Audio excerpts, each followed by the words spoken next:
Hey, welcome to Capturing Christianity. I'm Cameron Bertuzzi, and tonight I've got a friend of mine. His name is Perry Hendricks, but he did recently get his PhD, so I will call him Dr. Perry Hendricks on the show tonight. We're talking about the problem of evil and his particular response to the problem of evil that he likes, and he's written about a lot in some published articles that he's got, and I've got them linked in the description if you're interested in learning more about his work.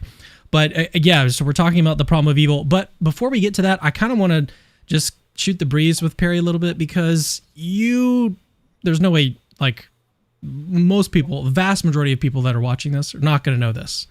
But Perry and I actually used to be frequenters to the Reasonable Faith forums back in the day, a long time ago. What was this? 2012, 2013, about a decade ago at this point. We were very frequent posters. What was your tag? Was it like PCH? No, I will not give any access to I will not give any information on that. No way. It's too embarrassing. Oh, well, those were some good times. I would reminisce more with you, but I get the feeling that you're just not into that. So I mean, there were just a lot of stupid things said. A lot of cringy. But if you have any interesting memories, go for it. Not really. I mean, it was like, the reason why I hung out there is because I started, like, when I first started getting into apologetics and philosophy, I was searching for like a place that I could talk to atheists with. And so I started on Facebook. Like, I went to Dr. Craig's Facebook page, and at the time, I think it only had 11,000 likes. I don't know why I remember that number, but anyways, I went there, and the comments from atheists were so cringe that I was like, I can't talk with these people at all. It's like pointless. But eventually I think I went around, I went to maybe like 3 or 4 different forums trying to find some like decent atheists to talk with. And I wound up on the Reasonable Faith forums, and I found the atheists that were there. What was it? G.R. Welsh. Oh, Crash Course. Was he an atheist? I think he was. But yeah, for sure. Yes. There were some atheists. G.R. I can't remember. Oh, Fred was one. Do you remember Fred? Yeah, Fred. He and I like made a bet about President Trump in 2016, who would win. And the person that won, the other person had to leave the forums forever. And I won. I predicted that Trump would win, and everyone was like, "Oh, you need to let him stay. You need to, like, he's such a good contributor." And I was like, "Nope, he's got to go. This dude has to leave." And I think he left like maybe for like a month or two, and then came back secretly under like a different name. And anyways, yeah, the forums. The point of like me even starting that was that the forums back in the day were a good place to do apologetics and to talk about some of the issues. Was that your experience too, or? I mean, it was a good place for someone to say things and get responses to them. I had way too much time on my hands. I was doing 2 24-hour shifts a week, usually in a row, and so I'd have a lot of as a caregiver. So usually I'd have a lot of extra time on my hands, and what better way to spend it than arguing with people on the internet? Yeah, well, I mean, the thing is, though, I suppose something that's unique about you and I is that we actually did something with in this area, I suppose.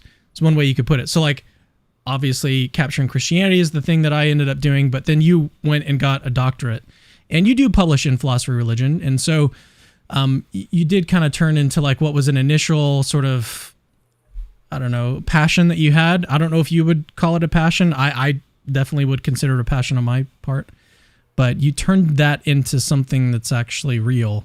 So that's kind of cool. It was all fake before. I don't know if I call it a passion. I'm not a very passionate guy, but it's something I'm interested in. Yeah. If you could read the things that I said, you'd be very surprised to see where I am now, I guess. Not to say I'm anywhere special. Before I did my PhD, I was a caregiver for adults with disabilities. And now that I've finished it, I'm a caregiver for adults with disabilities. So don't let anyone ever tell you a PhD in philosophy is useless. Okay, well, let's move on from reminiscing and get to the topic of discussion tonight. So the problem of evil is the topic that we're discussing, and the specific response that Dr. Hendricks, or Perry, I'll just call him Perry, or maybe I'll call you PCH. I'll call you PCH. Only like pretentious people insist. The only reason to insist that someone calls you doctor is to troll your friends and family. That's the only purpose. Anyone who insists on it outside of those bounds is like probably not someone you want to hang out with. So I did have one person insist. I'm not going to say who it was, but I did have one person insist that I called him doctor on the show. But his reason for doing so was that he wanted to make it more prestigious. Like he wanted to kind of have the video quality be higher. I think that was his idea, that it would make him appear like he's more of a authority.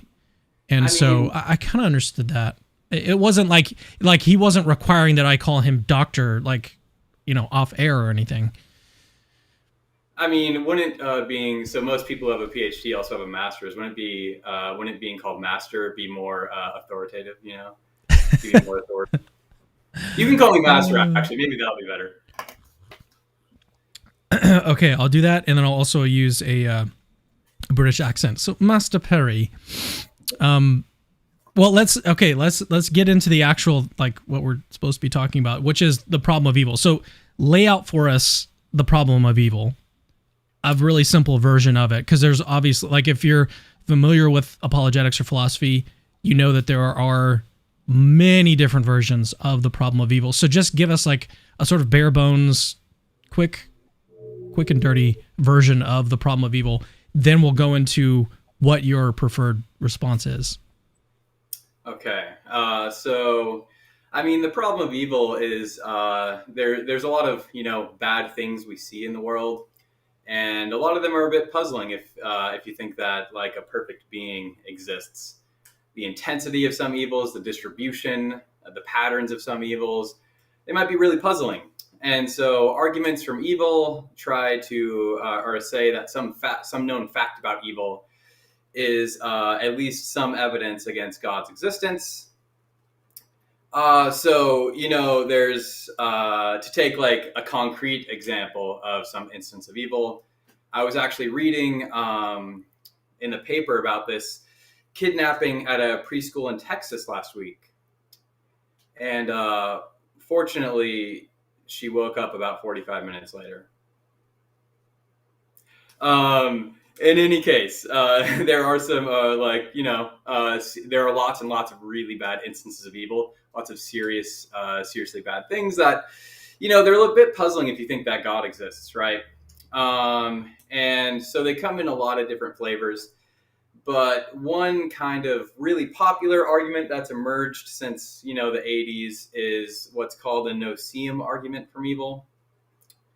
And it's been like defended by most prominently William Rowe, but Laura Ekstrom has a book defending it that came out like 2 years ago or something. And no-seum arguments from evil they depend on this kind of inference. They identify some particularly bad instance of evil, and they say, look, for this instance of evil, we recognize no reason that would justify God in allowing this instance of evil. And then they infer from this that therefore probably there is no such reason that would justify God in allowing this evil.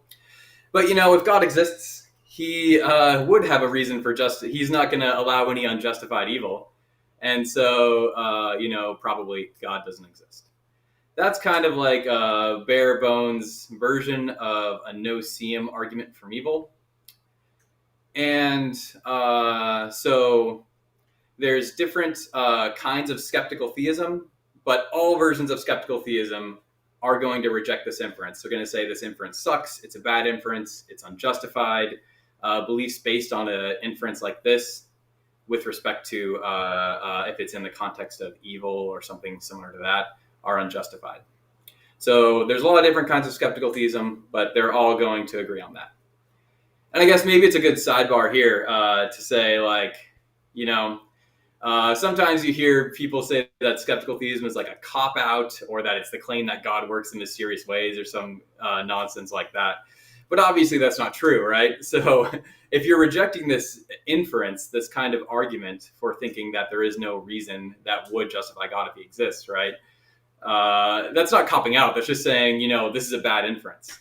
And it's not saying, it's not an appeal to mystery. It's just, again, saying this is a bad inference. It's beliefs based on it are unjustified.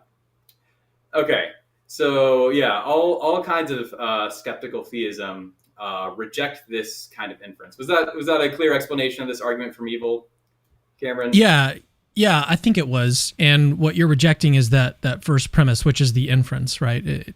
This inference from we recognize no reason that would justify God in allowing this evil to the view that there is probably no such reason. That's what all skeptical theists can agree on. But there's different kinds of it, right?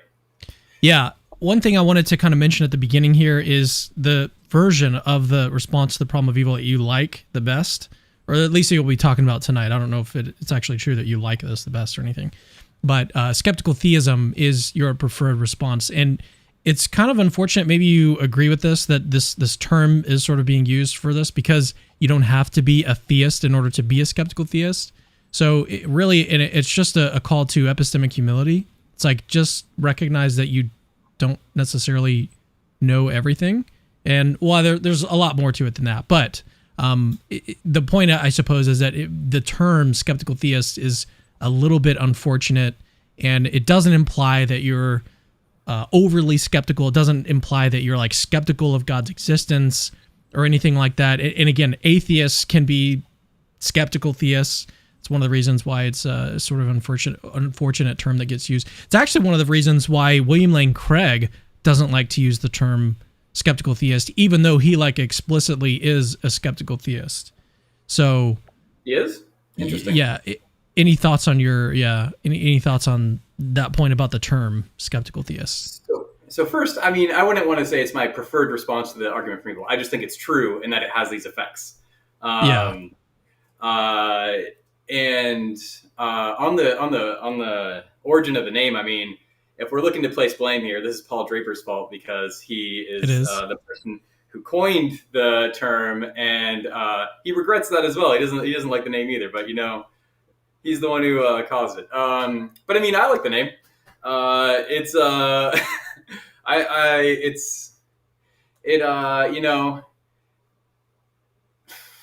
It is a confusing name. Like, rule number one when you're explaining skeptical theism to someone is never to say skeptical theism. That's something maybe afterwards you can mention that that's what the view is, because no one really understands what it means. But I don't know. It sounds, it's got a cool ring to it. I'll take it. So actually, there are a lot of people who don't like the name, but I don't know. I'm cool with it. I got no issues. Yeah. Okay. Let's also make this sort of real and tangible. I think it might help to kind of put this in context for people to understand how the problem of evil runs and how this response might actually respond to it. So, it might be helpful to use an actual concrete instance of evil and then see how skeptical theism might fit in here. So, there was one that was the one I used earlier. No, I was thinking of one of the most horrible cases. I guess it's not the most horrible case, one of the most. It's just a really bad one. But it's really easy to see. It definitely pulls on your heartstrings, and it's it's just a good case. Good in the sense of it helps us see what the problem is. So not good as in this is a good state of affairs. It's obviously a bad state of affairs. But anyways, just to make that clarification. So there was this guy, he was with his family, and I think that he decided that he was going to go leave and get ice cream for everyone. And so he leaves, he goes and gets ice cream, and he comes back and his house is gone in a mudslide, completely gone. And so his entire family was just immediately got wiped out from this mudslide. And so this can be considered a case of really, really bad suffering, not just on this guy's part. Now he's got to live with the fact that his family's gone, but also the fact that his family died and they suffered likely when they died. So when it comes to the problem of evil, we'll look at an instance like this and be does God have what is God's reason for allowing that to happen?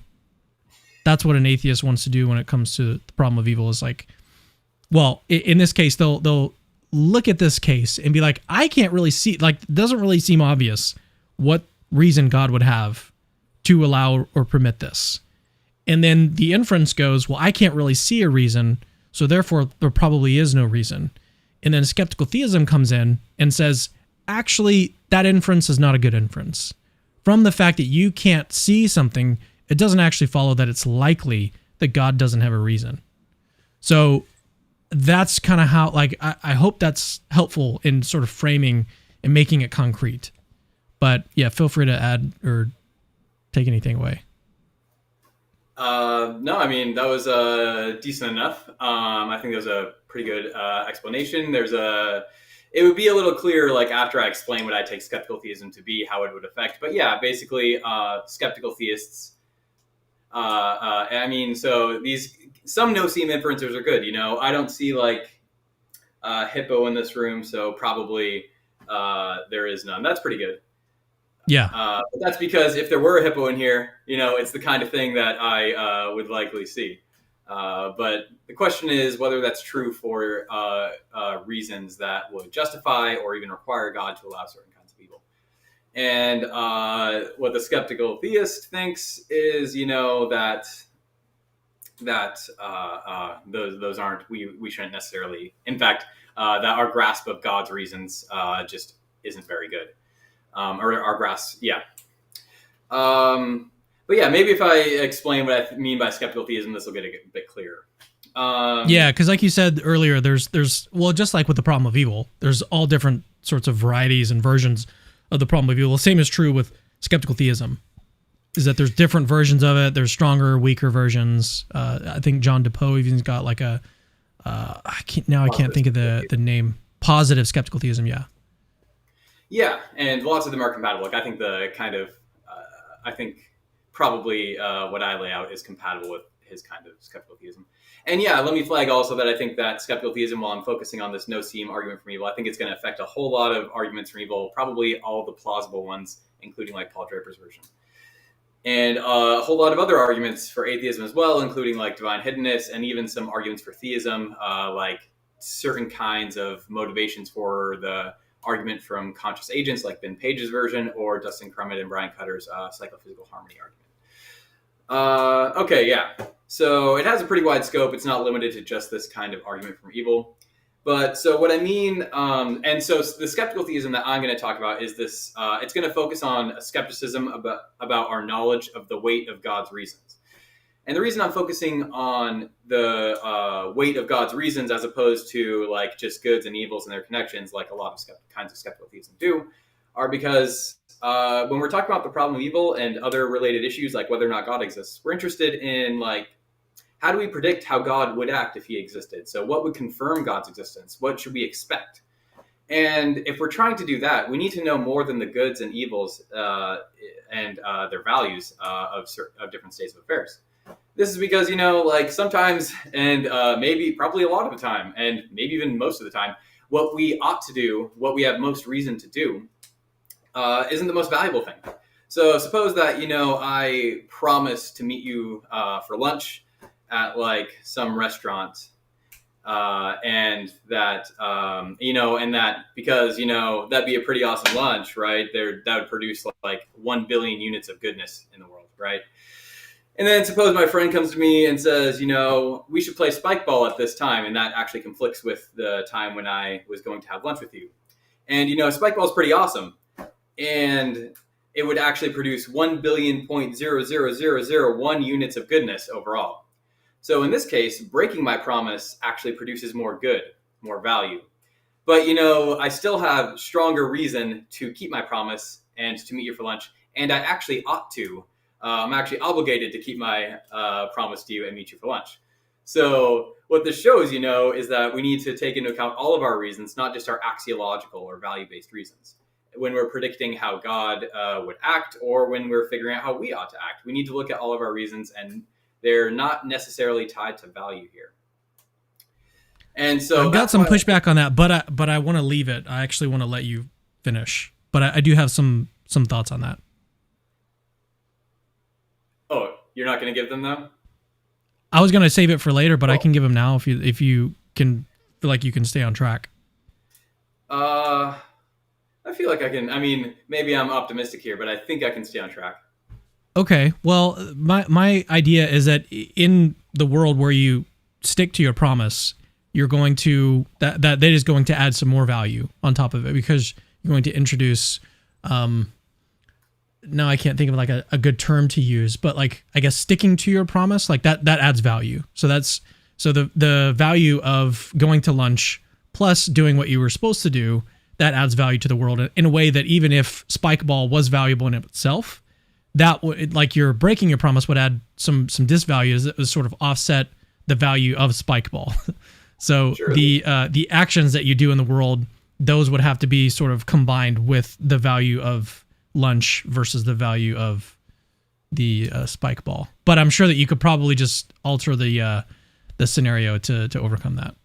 I mean, what I want to do is just stipulate that that's all the value that comes is 1 billion units of good. And then in the other alternative case, we're stipulating that it's a slight bit more. So yeah, I'm intending to account for all that when I was giving my value assessment there. So yeah, it's still, even in that case, there's just a slight difference in value, yet, we still I still ought to go to lunch. This doesn't mean that value doesn't matter. Sometimes it does. And oftentimes it does, but it's just to say that when we're predicting what a perfect being will do, and when we're trying to figure out what we ought to do, what the right thing to do is, or what we have most reason to do, it's not gonna, knowing about value isn't enough. We need to know about non-axiological reasons in addition to axiological reasons. Okay. So I'm going to apologize in advance because this way that I say skeptical theism is going to sound terrible. Not just because of my voice, which isn't good either, but because it involves, a few technical terms. So what I take skeptical theism to be is something like this. We have no good public antecedent reason to think it's likely that the perceived weight of God's reasons for allowing some action resembles the actual weight of his reasons. So what do I mean by public reason? I mean a reason that's, like, in principle equally accessible to everyone. So, Mount Baker's a tall mountain. That's a public reason. We all have access in principle. In principle, we can all access that in the same kinds of ways. That a sample is large is a good public reason to think, or it's some public reason to think that the sample is representative, and so on. Private reasons, alternatively, are one's own mental states, appeals to one's own mental states, like intuitions or seemings or beliefs. And so the skeptical theism at this stage is just concerned with public reasons. And then by antecedent reasons, I mean reasons that sort of set aside our beliefs about whether or not God exists or how likely it is that God exists.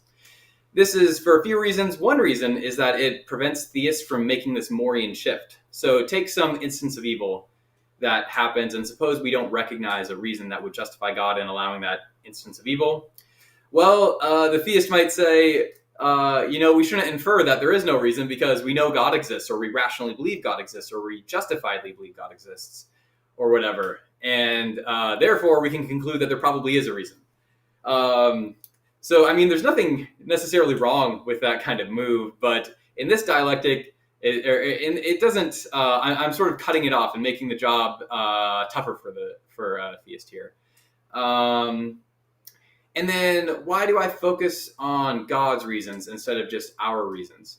Well, by God's reasons, the reason I focus on God's reasons instead of just our reasons in general are because God's reasons and our reasons are going to differ if God exists.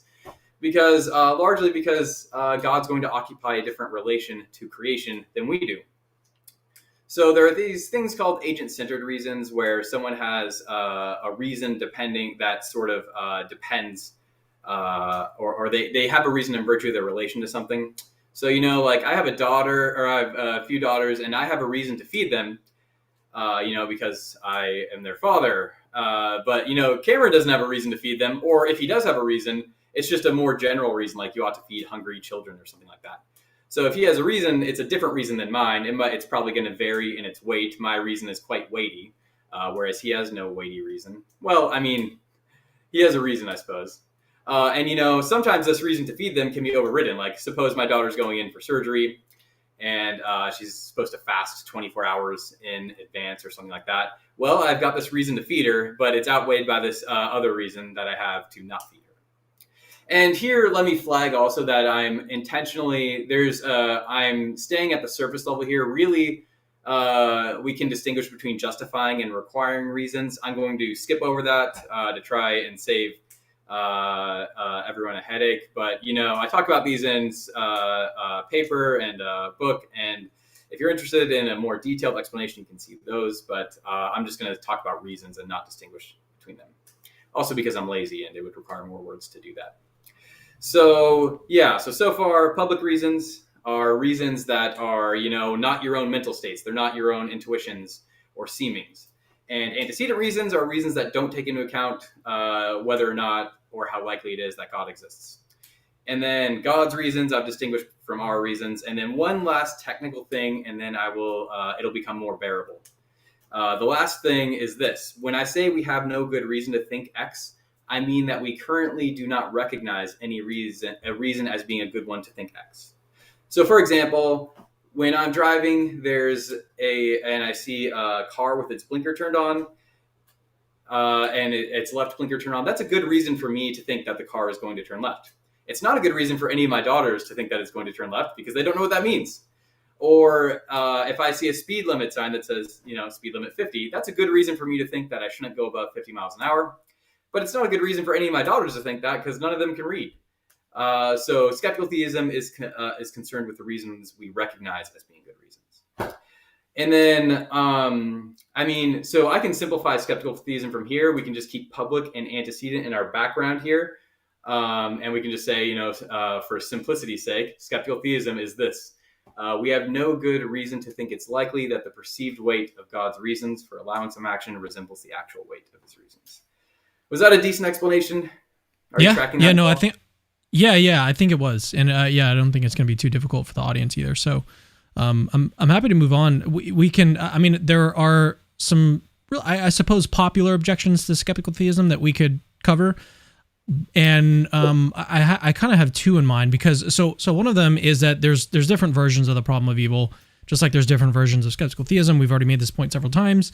And so one of the responses is that there's different versions of the problem of evil, some of them that don't rely on this bad inference. And, how does skeptical theism interact with those? That's one objection.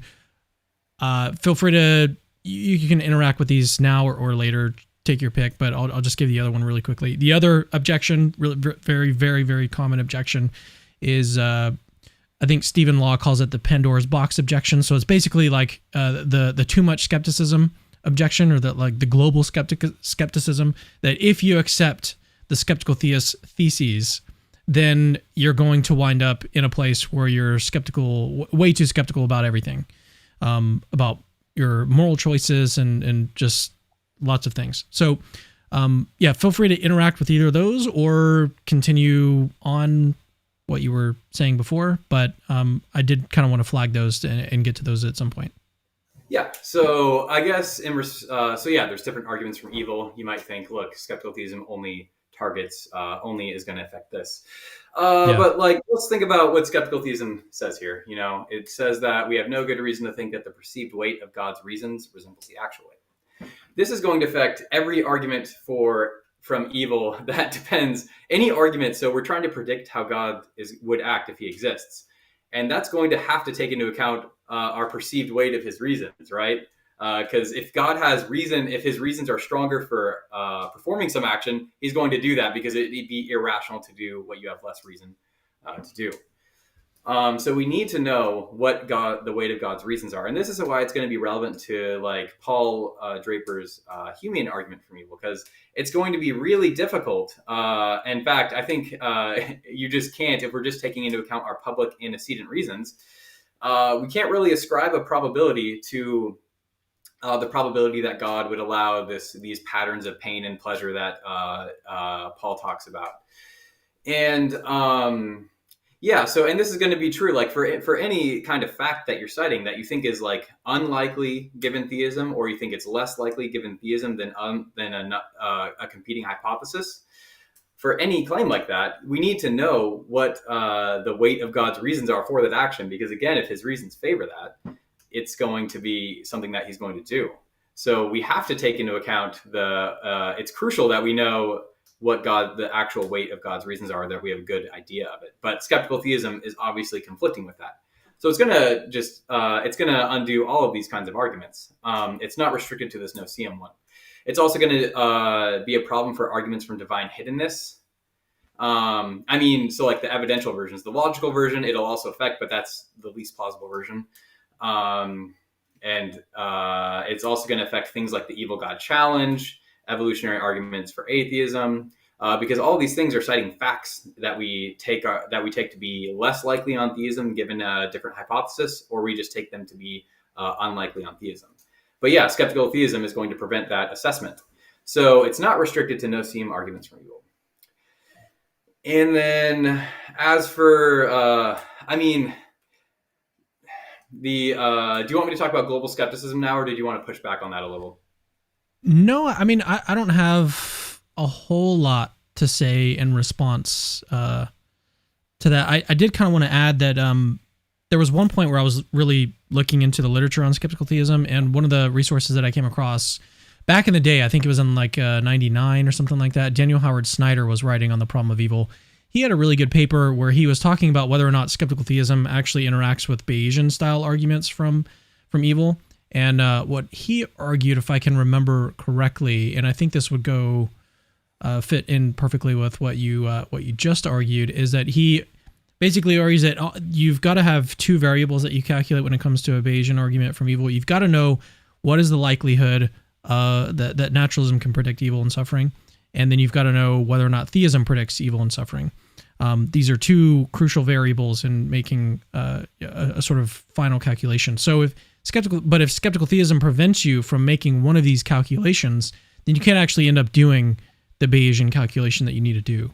And so that is sort of one of the ways that he explained that skeptical theism can still, like, even if you're not making an explicit no-seum inference, it can still interact with these sort of different versions of the problem of evil. I don't know if that's helpful. It may have been a little bit too technical for some of the audience to understand, but I guess the general point, though, is that there are ways of skeptical theism still interacting with these different versions. Yeah. I mean, my only gripe with that would, with the way that you've framed Howard Snyder's response is we want to compare theism with just, well, I don't think naturalism would be the most helpful comparison in that case. But yeah, I think that's right. Okay. Did you want me to? Okay, so let's move on to talk about the global skepticism problem. I mean, so there are three. Maybe I shouldn't say that. I don't think that this global skepticism one is the one that is worth really focusing on. Mainly because I don't know, when people talk about lots of philosophers have this. When these skeptical objections are being put to skeptical theism, like it's not like people are taking general epistemological theories and then applying them. What they do is they end up making up their epistemology as they go, which ends up in these objections not having a lot of force. However, can you explain what you mean by that? So they bring forth these counterexamples that are supposed to sort of show that there's a defeater or that knowledge can't be had in these cases. But they don't interact with mainstream epistemology and bring into account what mainstream theories of knowledge or theories of defeat. What they do is it's sort of isolated. But there's one really good exception to this, which is Hud Hudson has a really good skeptical objection. He's got the best skeptical objection to skeptical theism on the market, which is ironic because he's a skeptical theist. So his objection is if we have a belief based on divine testimony, skeptical theism, and that's all we have to go off of is divine testimony, like some sort of scripture or something, then, skeptical theism seems to prevent us from being able to provide a good reason for trusting God with respect to this testimony, if God exists, right? Or even, And the problem with that is there are two main views on the epistemology of testimony. There's reductionism and there's non-reductionism. Reductionists about testimonial justification or warrant or knowledge, they all hold that for a belief based on testimony to amount to knowledge or to be justified or rational, you need, in addition to the testimony being good quality, you need a sufficiently positive reason for trusting the testifier with respect to that instance of testimony. And non-reductionists deny this. Non-reductionists say, look, as long as you have good quality-based testimony and someone tells you, that's enough to have a justified belief in the, or for it to be knowledge or for it to be rational. As long as you don't have a defeater for it, you're in the clear. But Hudson notes, so, skeptical theism seems to prevent us from providing these good reasons for trusting God with respect to any instance of divine testimony. And then he says, reductionism is the plausible view here about knowledge, but reductionism requires that if you have a justified belief or if it's rational or warranted or amounts to knowledge, then you have to have this sufficiently positive good reason for trusting God with respect to this instance of testimony, in addition to the testimony being good quality. And so that creates a tension there, and I think that's a really good argument by Hudson. And he has he's got a little fiction novel where he really motivates it really well to sort of drive home this general skeptical worry. It's called Grotesque in the Garden. It's a very good and very short read.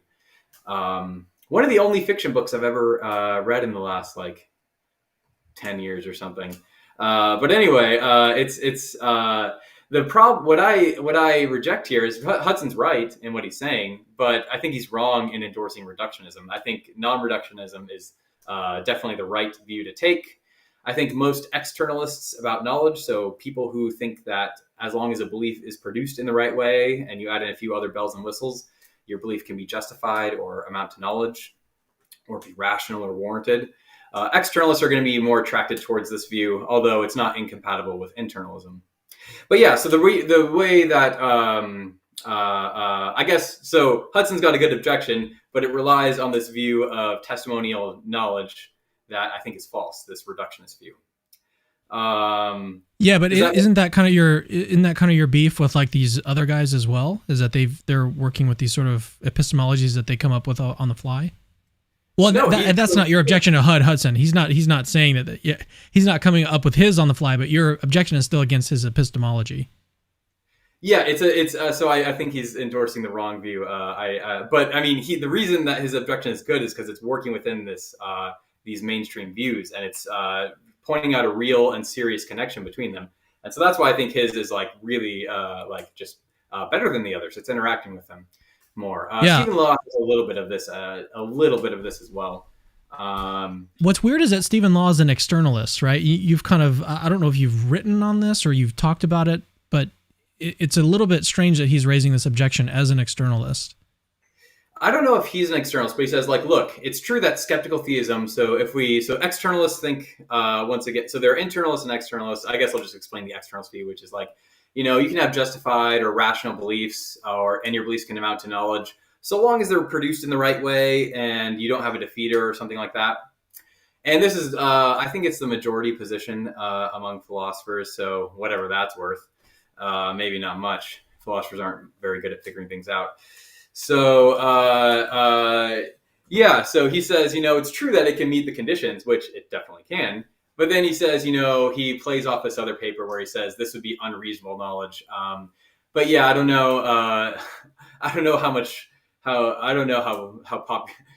if many people accept that there can be this unreasonable kind of knowledge. I think a better thing to say is look, there's a defeater here. And I think I have a chapter in this. I wrote a book on skeptical theism. It's under contract, so hopefully it's out this year. But I try to deal with this in depth. I go over, I think, 5 or 6 kinds of defeaters and consider whether they are actually a threat to skeptical theism, whether there's any actual conflict there. So I try to take these mainstream views of what counts as what would defeat a belief, and I try to go through them all and say, well, look, there's no actual tension here between this and skeptical theism, or if there is, no one's shown that there is. Maybe I just got off on a tangent there. I'm not sure where I was going with that. Well, it's okay. What I'd like to do is let's talk about one more thing, and then we'll move to some Q&A with the audience. We've been talking about 45 minutes, so we can kind of transition at this point. So if you do have a question go ahead. Let me flag one. Can I address one more? Or I just want to flag that this is going to avoid one objection. So the most serious objection to skeptical theism on the market is also the unfortunately least discussed version of objection. I won't go into it since we're this far, and I'll just flag that there's these equiprobability objections where people say, like, it's given by Paul Draper and Richard Swinburne. And the thought is like, well, look, an unknown, they might say, an unknown good or an unknown reason in favor of God permitting an evil is no more likely than an unknown reason against God permitting an evil. And if that's the case, we can do some math and it's going to be a problem for the skeptical theist. But what I show in this paper is that, we have reason to think that reality is biased towards the good. The simplest reason to explain is that, like, moral dilemmas aren't possible. It's a pretty mainstream view of ethicists that you can't have these moral dilemmas. There are people who disagree, obviously. It's philosophers we're talking about. But if there can't be moral dilemmas, that means that when you find yourself in these situations where normally both actions would be impermissible, one or both turn out to be permissible because you have to make a choice. But that's a clear bias towards permissibility that reality has. But if we think that, then we should think that an unknown reason in favor of God permitting an evil is at least more probable than an unknown reason against him permitting it. So I just want to flag that I go into a lot more detail elsewhere that I don't here, but I think that this undermines the equiprobability objection, which is, I think, the most serious objection. Fair enough. Yeah, I mean, the nature of these interviews is that we can't go into a ton of detail, otherwise we'd be here for hours and hours and hours. So it's good enough, I think, to just sort of flag that this, if people are interested, they can go and read the paper and get more that way. And again, I will have everything linked in the description of this video, either in the description or in like a pinned comment somewhere, so that you can get easy access to it. So one more objection, then we'll move to some Q&A with the audience. The objection that I'd like to talk with you about is I don't know what name to use for it, but basically the idea is that skeptical theism conflicts with natural theology. So if you endorse skeptical theism, then you're going to have to reject all or most of the arguments that theists use to support the existence of God. So how do you respond to that objection? In one sense, I don't want to say guilty as charged, but it's true for a lot of like I mentioned this earlier, like this skeptical theism is going to conflict with, I flagged out Ben Page's argument from Conscious Agents and Dustin Crummett and Brian Cutter's work as well. But I think it's going to also conflict with a lot of popular motivations for fine-tuning arguments. But let's also note that this isn't even in principle going to apply to a whole host of arguments, like modal cosmological arguments, modal ontological arguments, moral arguments, all sorts of arguments like that aren't like Lorraine Keller's argument from proposition, stuff like that. Arguments that don't depend on the perceived weight of God's reasons aren't even in principle vulnerable here. And so there's a lot of arguments that aren't flagged, that aren't going to be even in principle vulnerable to it. But it's true that these, so while I say that these arguments that I mentioned are vulnerable to it, like fine-tuning, arguably... some versions of the fine-tuning argument. So like William Lane Craig's version is not susceptible to this type of argument, because in his version, maybe you'll disagree, and we'll get some interesting conversation here, but his argument is basically that fine-tuning is either explicable by necessity, chance, or design. And then he rules out necessity and chance in premise 2, and then he infers design.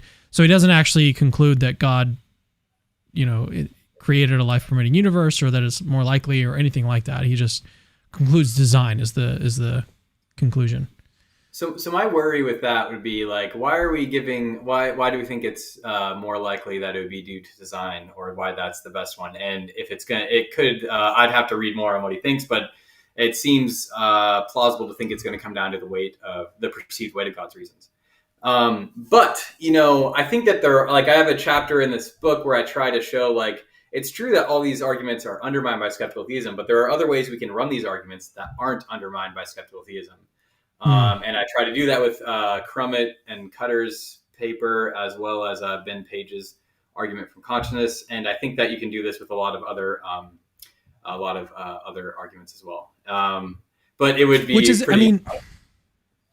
that to me would be probably the best option for the theist, is to accept skeptical theism and then run different arguments for like different natural theological arguments, because what you get out of that, like the payoff, is that the problem of evil and the related like divine hiddenness and all these other different arguments that atheists often appeal to, the vast majority, if not all of them, get undercut. And what do you have left? You have all of these arguments for theism still on the table, no arguments from evil. And so what should you conclude at that point? So for theists, I think this is a really good option. And even if I think theists are in a good spot as well, even if you deny skeptical theism, but that's a separate conversation. Well, you shouldn't deny skeptical theism because it's true. And it's true for really easy reasons. I forgot to explain this earlier, but it's like a 2-sentence thing, Skeptical theism is the default position just by like definition. So the way that I've said, I said the way that we're understanding having a good reason to think X is that you recognize it as being a good reason to think X. You recognize a reason as being a good reason to think X. So it's going to be true by default that the default position is that we have no good reason to think the perceived weight of God's reasons for allowing some action resembles the actual weight, until and unless we've been given a reason for thinking that the perceived weight of God's reasons actually does resemble the actual weight of his reasons. So we should all be skeptical theists. That's the default position until and unless we're given a reason for rejecting it. But these reasons that we looked at here are not good reasons. And so anyone listening to this stream should just be a skeptical theist. I kind of like that way of framing it. It does stack the deck in your favor, but it's a good way to do it. Okay, what do you think about turning to some Q&A with the audience? Or did you want to say something else? No, I mean, if you want to look at that argument more, it takes a paragraph. It's just in my paper, but yeah, it's a really simple argument. I think it's we can turn to Q&A. Okay, yeah, let's do Q&A. So Maverick Christian earlier on in the stream, he said, hard questions though, no hard questions. Okay, no hard questions. We'll see. It depends on what you mean by, or what you think a hard question is. So from Maverick Christian, my username on the Reasonable Faith forums was Maverick Christian, but you never guessed that. I didn't. Did you remember seeing Maverick Christian back in the day? This is so embarrassing for me to admit, but yeah. Why do I not remember that? I don't know. You're getting old. I am getting old. Okay, let's move on. Truth Seeker, thanks for your super chat. How do you judge what is and is not evil? Is purposely killing children evil? Did God do that with the flood? So, easy question. Yeah, go ahead. Yes, purposefully killing children is evil. Definitely. And then the other question is like,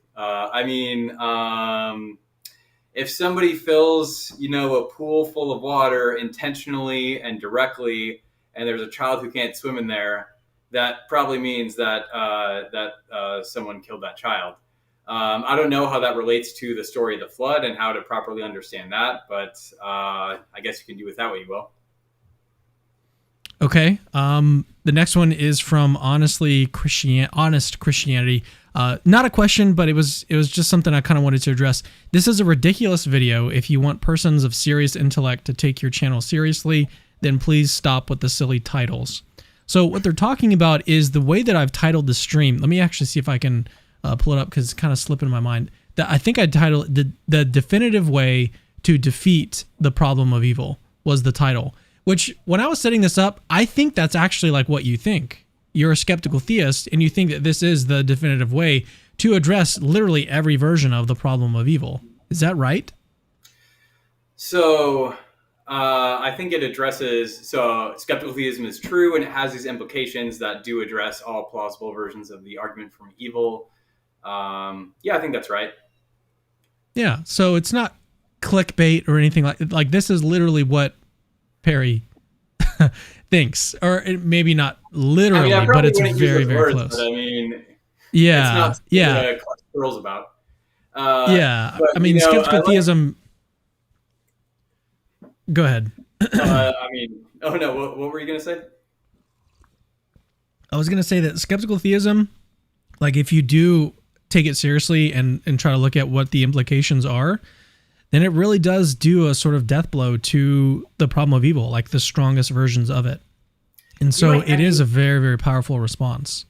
Yeah, maybe you could have also included, but it also has some implications that are, you have to deal with, like it might undermine some theistic arguments. I don't know. Yeah, I mean, yeah, but if the principal argument that atheists use against theism is off the table now, like again, what's kind of left? Like what else is there to do?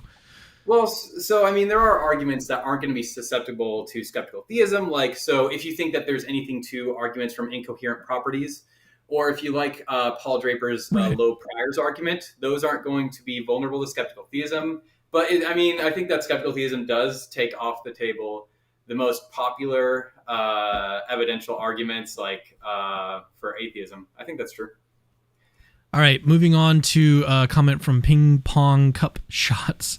I really hope they talk about animals in this, since it's in the thumbnail.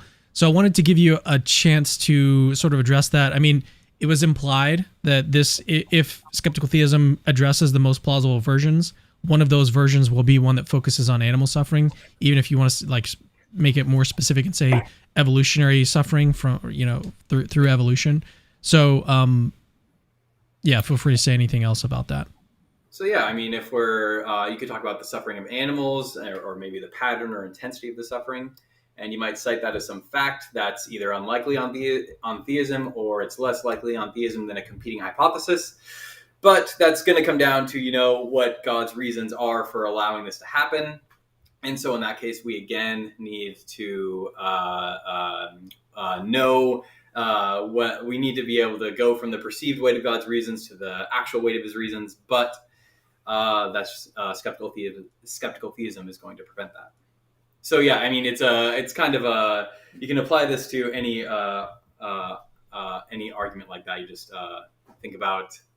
I mean, I just think it applies in general. We definitely didn't talk about animals, I guess. All right, this one was a question sent in by Y and M2J. Why would God be a cause for evil from deniers of God if God is by a theological concept perfectly good? Is it to cause a confusion? This question is not very coherent to me, but maybe I just need to read it again. If it doesn't make sense to you, feel free to, we can move on. Yeah, I don't know. I don't understand it. Yeah, okay, let's move on. We had some more super chats that were sent in, so we'll get to this one from Kyle Allender.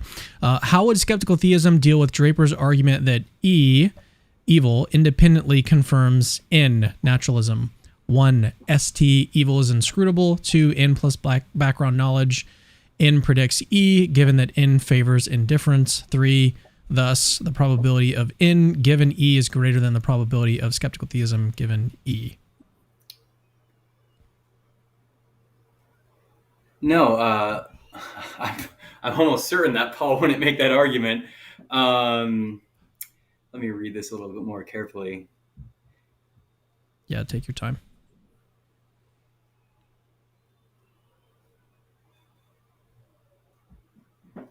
Yeah, I don't think Paul would make that argument. Because if we're talking about whether, I mean, maybe this person could cite a paper, but I'd be really shocked if he said that. Because I wouldn't put it past him. Kyle Allender, he is a content creator. I think his channel is called Christian Idealism, and he's pretty familiar with Draper's work.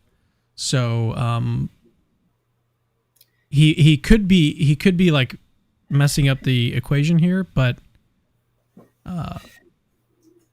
I'd have to read this a little more carefully for a few minutes, but if he can cite the paper where he does this, if he did this, maybe it's in the context of like the dialogue between Stephen Weikstra and Timothy Perrine, and Paul, but it might be in there, but that kind of response is targeted at cornea, which is a part of your body, specifically the eye. But in this context, it's a thesis for skeptical theism that Stephen Weichstra and Timothy Breen defend.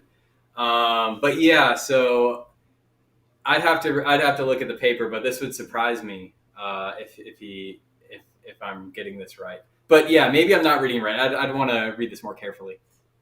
Okay, we can save that for later, and I can even put the two of you guys in touch if it would be helpful for either of you. Okay, so Truth Seeker, you skipped my first question. How do you evaluate what is evil? Oh, wait, like you mean there was a question in the first one about whether it's evil to kill a child? The previous question had the second sentence as the first question. We didn't address it. How do you evaluate what is evil? I think I did. I said killing a child is evil, but yeah, maybe you have a different question in mind. So yeah, this is a good way to talk about. So it sounds like kind of like this moral skepticism issue. Like a lot of people think that if you're a skeptical theist, it results in this kind of moral skepticism, and you can't really tell what's the right and wrong action is. And yeah, so. With respect to skeptical theism, as I've defined it, this is going to be a non-starter because skeptical theism is a skepticism about God's reasons, not our reasons. And the fact that we have a skepticism that we should be skeptical about our knowledge about whether it's likely that the perceived weight of God's reasons resembles the actual weight of his reasons doesn't entail anything about whether we should be skeptical about the perceived weight of our reasons or something like that. So it's a restricted kind of skepticism that isn't going to be susceptible to this. Also, I should flag that, so on other responses, Daniel Howard Snyder has some extremely good papers on this, where he defends a skeptical theism that isn't as restricted as the one that I just gave. This seems to me like, in context of the other questions that he was asking, it sounds like what he's getting at, or wants us to arrive at, is that God is evil for allowing like the flood to occur. So I think that's kind of like what is behind this. How do you evaluate what is evil? Like he wants to, maybe like moral intuition is supposed to be the answer. And then from there you ask the question like what happens? Like, is it morally evil to drown a child? And then did God do that? And so is God evil? So it kind of seems like that's what he's trying to get at. So you think I missed the mark? So to find out what we ought to do, what the right and wrong action is, maybe you think moral intuition is good. That's fine. But that's about our reasons. Right. And our reasons are going to be different than God's reasons. So yeah, it's true that maybe in some cases, like maybe there are going to be cases where like it's permissible for God, or it could be permissible for God to allow something that it's impermissible for me to allow. But am I still missing it? Is the thought, how could we know God's good or something like that?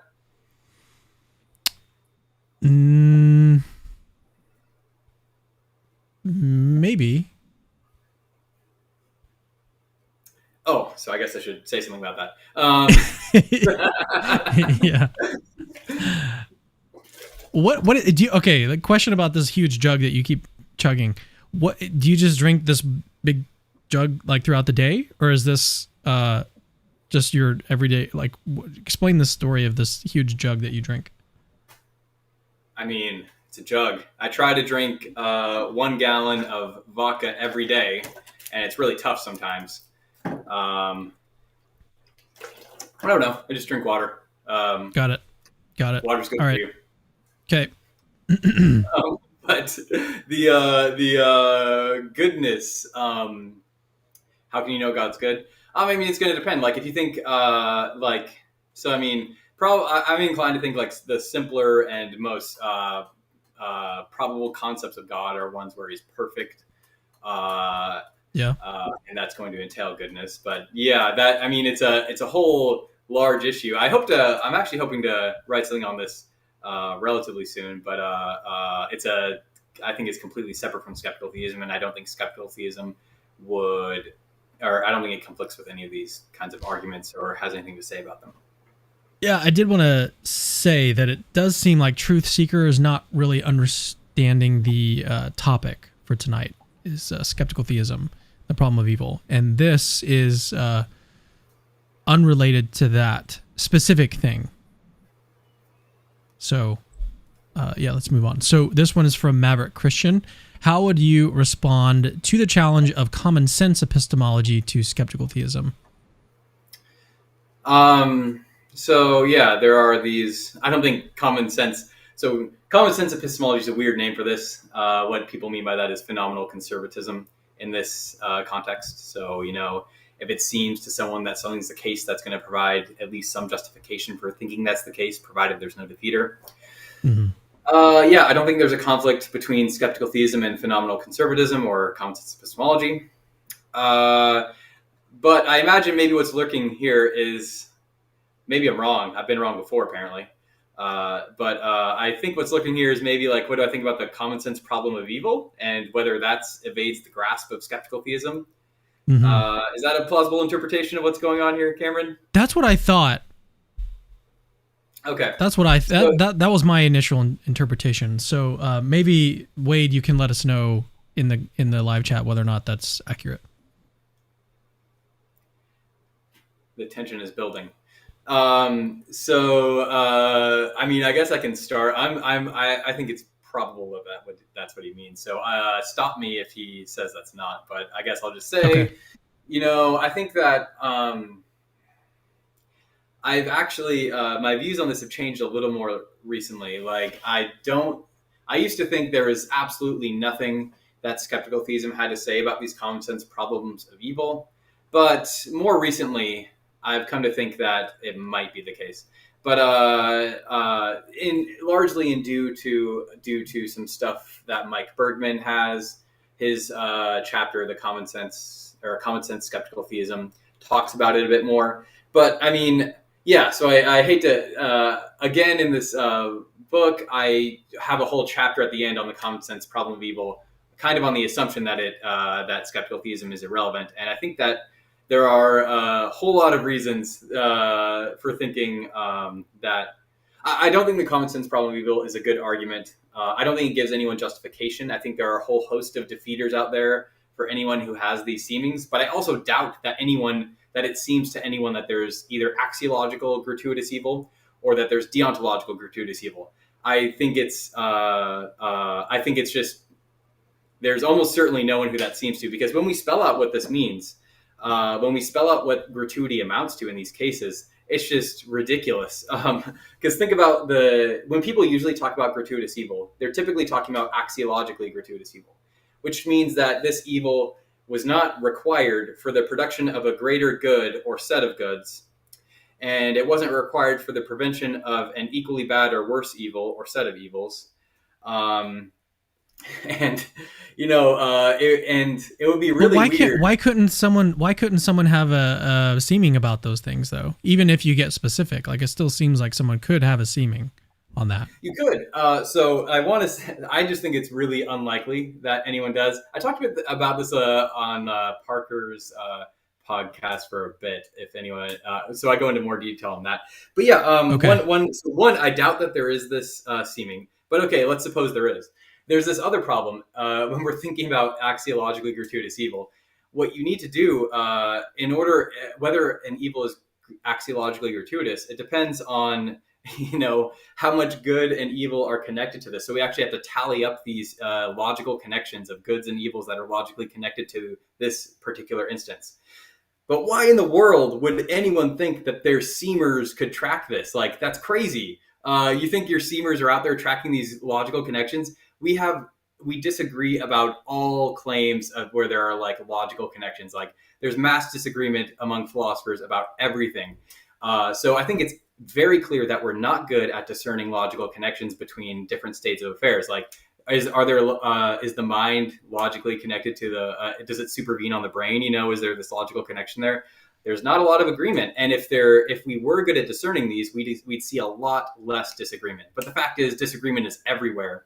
And so, yeah, even if there are people who have the seeming, and again, I'm very skeptical that there are many of those people. We have reason to doubt that our seemers are reliable here, and so that's going to give us a defeater for that any such seeming there is.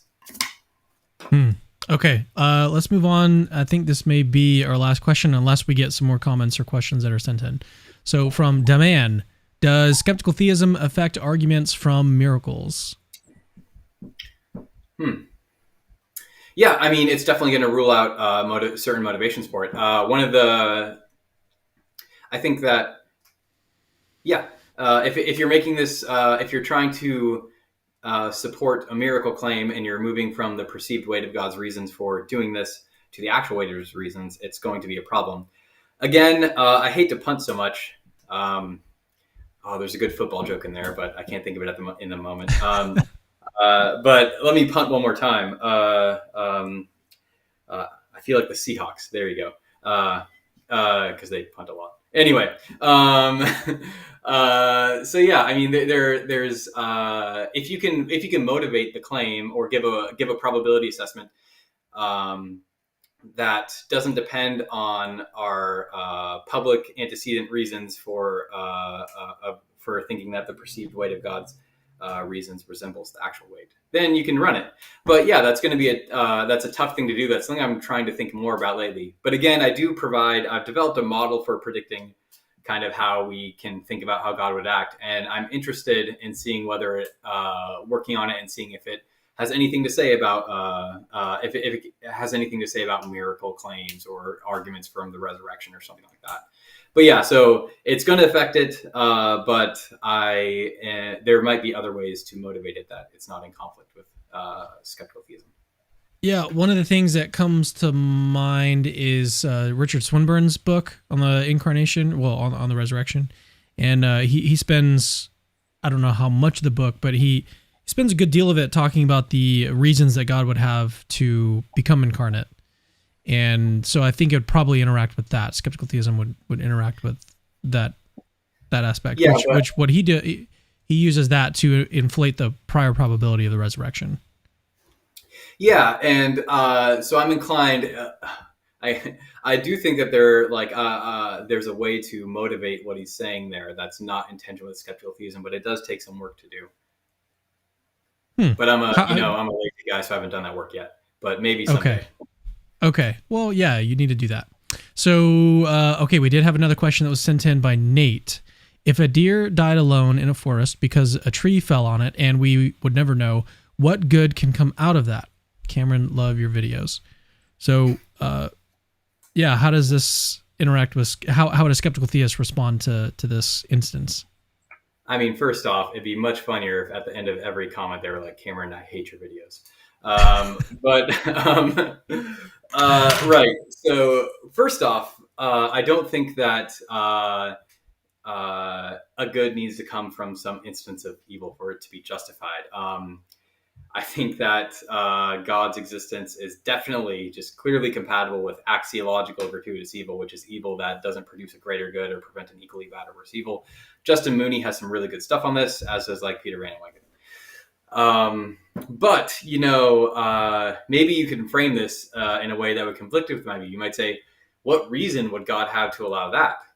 And I'd say, I don't know. But, the question is whether that's a good reason to think that there is no such reason. And yeah, it's not a good one because, again, skeptical theism is this default position, and it's that we have no good reason to think the perceived weight of God's reasons likely resembles the actual weight. But in this case, we might say the perceived weight is towards impermissible for this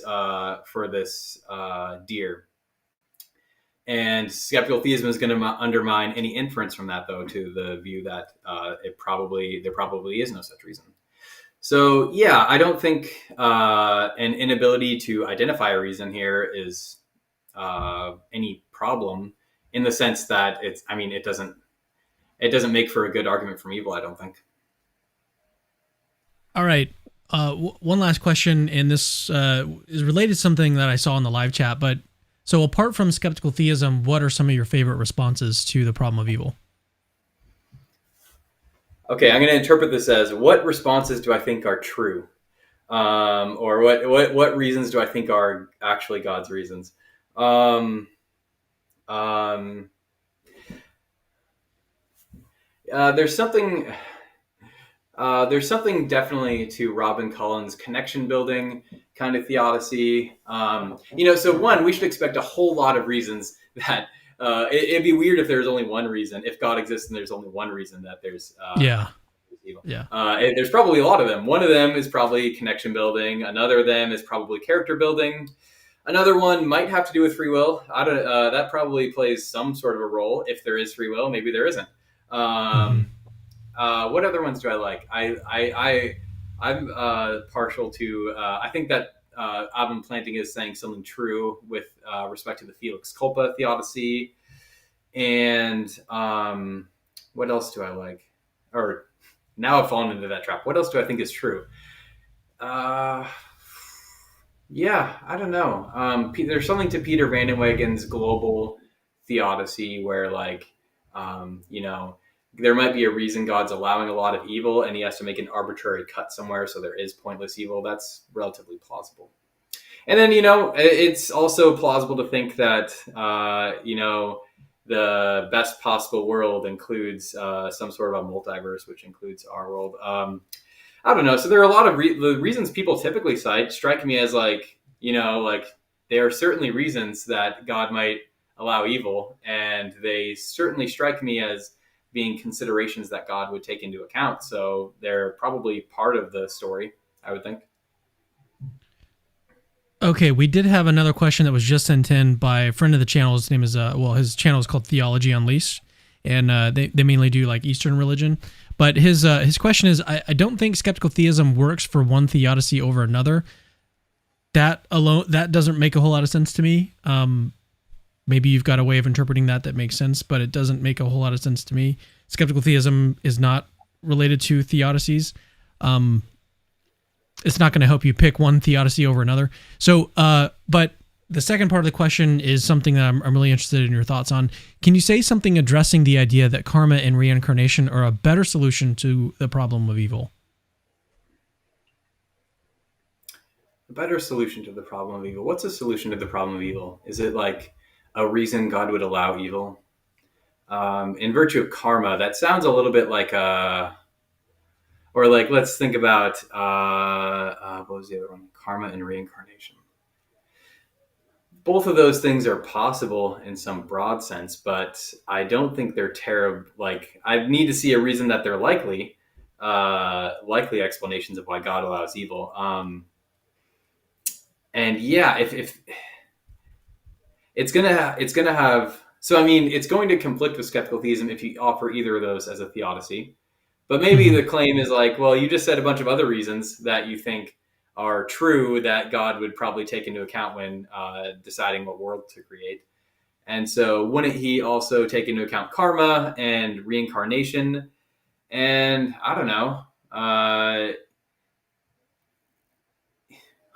don't see karma or reincarnation as being more plausible than the other reasons I mentioned, but I suppose that they are considerations that could come into play.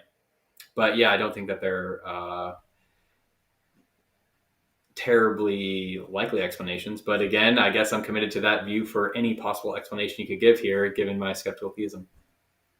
Yeah, fair enough. Okay, let's go ahead and wrap things up now. So is there anything you'd like to leave with the audience before we close out? I usually offer this opportunity at the very end of streams to just if there's anything you wanted to talk about, we didn't get a chance to talk about, this is your chance to do it. So yeah, have we not covered something that you really wanted to touch on? I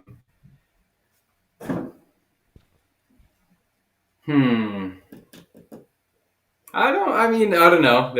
It seems like we've talked about a lot. I guess I'll just reiterate that, again, given what skeptical theism says, it's the default position and everyone should adopt it until and unless you're given a good public antecedent reason for rejecting it. That's just true definitionally. And I don't know. I guess that's all I got. I'm not terribly interesting. I don't have anything else interesting to add. I guess I'll add here. I was going to wear a mustache for this, but Cameron called it off. He threatened me, so I had to take it off. I said, if you wear this mustache, we're never working together again. And I'm going to expose your real username on the Reasonable Faith forums. What other subjects do you write on or publish in? What other areas? I've got one. I got some. A little bit in epistemology, but it's usually applied. But there's a little bit of pure epistemology as well. And I also, write on abortion ethics and on bioethics generally. And what else do I do? Is there anything else? You've got the impairment argument, right? Is that just the name of the paper, the impairment argument? I don't name papers usually, but the title of the paper is the impairment. Yeah, the title of the argument is the impairment argument. And yeah, I've been writing on that for a lot. I don't name inanimate objects usually, is what I meant to say. Okay. I've defended, the impairment argument for better or worse, I guess. And then probably for the worse in terms of job prospects. And then, unfortunately, most of my bioethics is on abortion ethics, but I've branched out a little more. Fair enough. All right. Well, like I said, I've got a lot of his resources linked in the description of this video or in the video somewhere. If it's not in the description, then look for it in the top pinned comment. But Perry, it's been great to kind of chat the breeze and talk about skeptical theism a little bit more. Personally, I'm still kind of on the fence about it, although your version of it does seem kind of like it is should be the default position that you start with, and then you've got to have some reasons to overcome it. So I've got to do some more thinking about it, but some of the skeptical concerns, some of the sort of global skepticism concerns that I see, you probably got some very low thoughts about those, but do you like holding false views? It depends.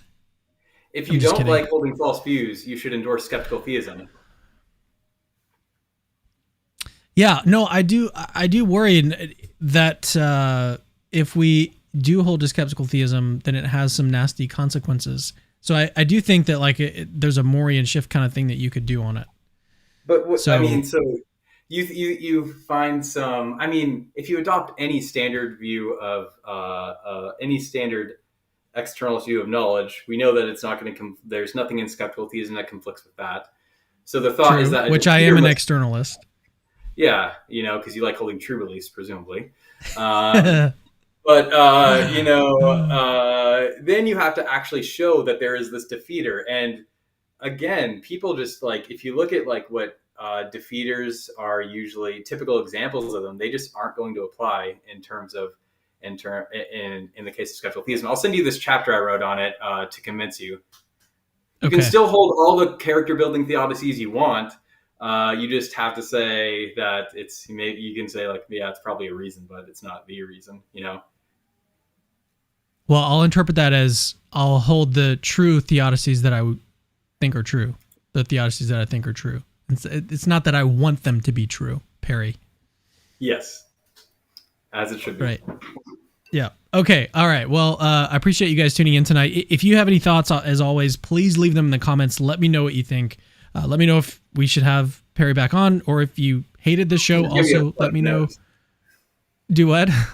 There's just going to be a flood of do not get this guy back on. Do not have him back on. If you have anyone back on, do not have this guy.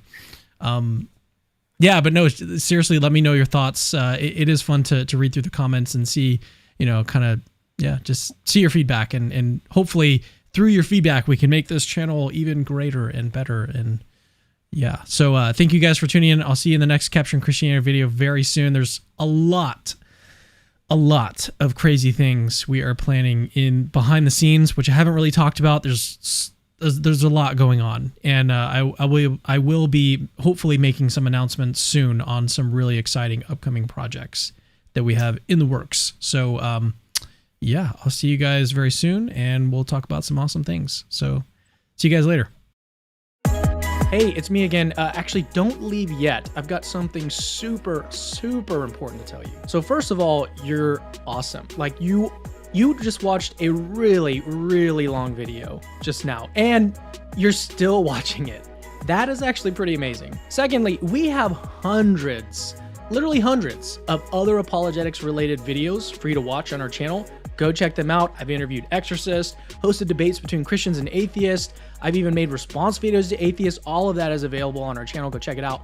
Third, I rely on people that see value in my work, people like you that watch videos to the very end, to keep the lights on around here. Literally, this is how I feed my family. So if you see value in the work that I do, please consider supporting this ministry and becoming a patron. Links to that are in the description. Oh, and have I mentioned that Christianity is true?